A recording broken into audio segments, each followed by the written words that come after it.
ለሰባተኛው ጠቅላላ ምርጫ የተለያዩ ቅድመ ዝግጅቶች እየተደረጉ ነው። እቺ አትሮንስ የተለያዩ የፖለቲካ ፓርቲዎች ለህዝብ ይበጃል፣ ሀገር ያሻግራል የሚሏቸውን ሀሳቦች አንስተውባታል። ሰባተኛው ጠቅላላ ምርጫ የፖለቲካ ፓርቲዎች የክርክር መድረክ በየትኛው መመዘኛ ነው ብልጽግና ፓርቲ ላለፉት 7 ዓመታት ኢትዮጵያን በቱሪዝም እድገት ያመጣው? እኛ የማናውቃት እናንተ ብቻ የምትኖሩባት ኢትዮጵያ አለች ወይ? የብልጽግና ኢትዮጵያ የተለየች ናት። ባለፉት 4-5 ዓመታት ብቻ ኢትዮጵያን ከቀዳሚ አፍሪካ ሀገራት መካከል ሲያሰልፋት ያለ ምክንያት አይደለም። ጎብኚ የማያቸው የቱሪዝም መሰረተ ልማቶችን መገንባት ምን ያህል አዋጭ ነው? እየተዋጉ ያሉ ቡድኖች ጦርነት ሱስ ሆኖባቸው አይደለም የተነሱበት አውድ እና ተገፋን ምክንያታችን ይሄ ነው ያሉበት መነሻ አለ። አማራጭ ስላጡ እንጂ የሚያማርጠንና የሚያዋጣን እድል ጠመንጃ ነው ላሉ ዜጎች አማራጭ አቅርቧል። እህቴ ከእናት ፓርቲ ላቀረበችው ጦርነት አማራጭ አይደለም። ሰባተኛውን ጠቅላላ ምርጫ የኢትዮጵያ ብሮድካስቲንግ ኮርፖሬሽን በምን መልኩ እያስተናገደው ነው? በሁሉም ቻናሎቻችን ሰፊ ዝግጅት አድርጎ ዜናዎችን፣ ፕሮግራሞችን፣ ክርክሮችን እያደረገ ይገኛል ማለት ነው። በፕሮግራም ደረጃ እጃችሁ ከምን የሚል ፕሮግራም ቀርጸን የፖለቲካ ፓርቲዎች ፖሊሲዎቻቸውን፣ አማራጮቻቸውን በዚህ ጠቅላላ ምርጫ ያደረጉትን ዝግጅት የሚያሳዩበት የአንድ ለአንድ ቃለ መጠይቅ እያደረግን እያስተላለፍን እንገኛለን። ከዛ ባሻገር ደግሞ በጣም ከየትኛውም ጊዜ በተሻለ መልኩ የፖለቲካ ፓርቲዎች የሀሳብ ክርክር በፖሊሲዎች ላይ በተለያዩ ርዕሰ ጉዳዮች ላይ ርዕሰ ጉዳዮችን ኢቢሲ በራሱ ጊዜ አዘጋጅቶ መርጦ እያከራከረ ይገኛል። በዚህም ፖለቲካ ፓርቲዎች ሀሳባቸውን እየሸጡ ይገኛሉ ማለት ነው።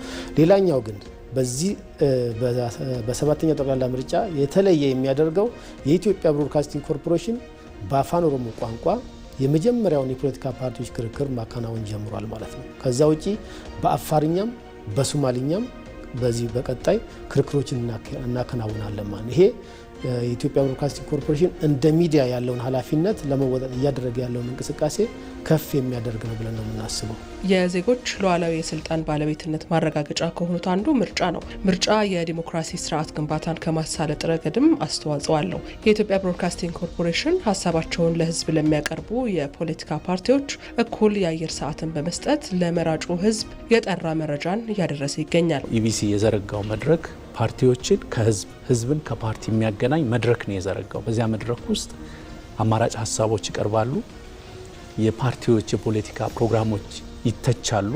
በዚያ ውስጥ ነጥሮ የሚወጣው መራጩ ማህበረሰብ ነገ ለመምረጥ የሚያስችለውን ውሳኔ የሚያገኝበትን እድል የሚፈጥር ሂደት ነው አሁን እየተደረገ ያለው። ስለዚህ የፖለቲካ ፓርቲዎች ወደኛ ለክርክር ሲመጡ በዋናነት አለን የሚሉትን ፕሮግራም ይዘው ነው የሚመጡት።